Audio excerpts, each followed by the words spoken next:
दोस्तों आज हम बात करेंगे उन डरावने इंसान की जो मरते नहीं हैं बल्कि चल फिर कर वापस जिंदा हो जाते हैं। अस्सलामुअलैकुम दोस्तों, इन्फोवॉल में खुशामदीद। दोस्तों मैं बात कर रही हूँ ज़ॉम्बीज़ की। दोस्तों ज़ॉम्बीज़ एक खौफनाक करैक्टर है जिसके बारे में हम मूवीज में देखते रहते हैं और नॉवेल्स में पढ़ते रहते हैं। एक ऐसा करैक्टर जो कब्र से निकलने वाली एक लाश होता है जिसके जिस्म से खून निकल रहा होता है। ये करैक्टर लोगों पर हमला करता है और इंसानों को खाने की कोशिश करता है। कहा जाता है कि जिस इंसान को ज़ॉम्बी के दांत छू ले वो इंसान भी ज़ॉम्बी बन जाता है। दोस्तों वैसे तो ज़ॉम्बीज़ एक फर्जी करैक्टर है, कोई कैसे ही कब्र से लाश बाहर निकल आ सकती होगी, लेकिन सोचने की बात ये है कि ये कहानी मशहूर कहाँ से हुई। दोस्तों ज़ॉम्बीज़ की कहानी हैती से शुरू होती है।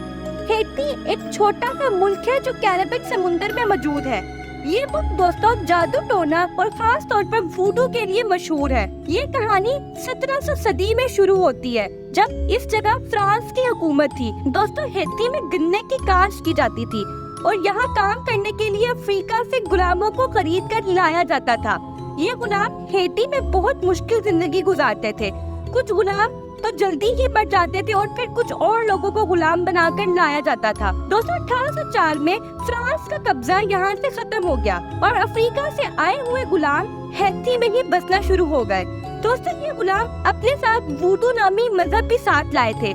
वूडू एक ऐसा मजहब है जिसको अफ्रीका के लोग बहुत ज्यादा फॉलो करते हैं। दोस्तों वूडू अफ्रीका में काले जादू को भी कहा जाता है। दोस्तों वहाँ आपको वूडू काले जादू की कई मार्केट्स मिलेगी जहाँ पर बहुत सी चीजें जो जादू के लिए इस्तेमाल की जाती है नजर आएंगी। यहाँ आपको जानवरों की लाशें तक मिल जाएंगी जिनकी मदद से वो काला जादू करते हैं। दोस्तों वूडू मतलब मानने वाले लोग ये मानते थे कि वूडू के जरिए मुर्दा लोगों को ज़ॉम्बीज़ बनाकर कब्र से निकाला जा सकता है। दोस्तों ये लोग सिर्फ ऐसा मानते थे लेकिन ऐसा कुछ होता नहीं था।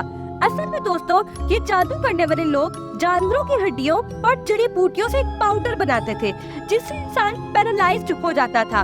ये वक्ती तौर पर कोमा में चला जाता था, यानी जिंदा लाश बन जाता था और वो लोग ये पाउडर बनाने में माहिर होते थे। दोस्तों ये जहर अक्सर पफर फिशेस से निकाले गए न्यूरोटॉक्सिन और टेट्रोटॉक्सिन का हिस्सा होता था। दोस्तों जहर के असर से इंसान का मेटाबॉलिज्म इतना स्लो हो जाता है कि इंसान मरा हुआ लगता है, लेकिन असल में वो जिंदा ही होता है। इसके बाद इंसान को जिंदा दफन किया जाता था और बाद में उसे जमीन से निकाल कर पोकर के गुलाम बना दिया जाता था और मशहूर हो जाता था कि ये इंसान एक ज़ॉम्बी बन गया है।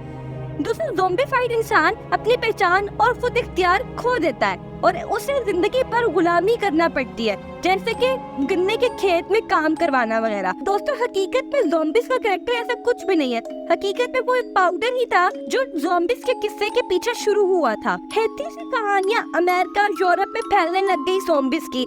दोस्तों मशहूर film night of the living dead में भी ज़ॉम्बीज़ के कैरेक्टर्स दिखाए गए हैं। वहाँ से ये कैरेक्टर और भी मशहूर हो गया और बहुत सी मूवीज ज़ॉम्बीज़ के कैरेक्टर को दिखाने लग गई। असल में दोस्तों ऐसा कुछ नहीं था, ये सिर्फ उनकी एक जादुई पैरालाइज करने वाला कोई पाउडर था जिसके जरिए लोगों को खुद कंट्रोल किया जा सकता था, जिसकी वजह से वो उसको ज़ॉम्बीज़ समझते थे।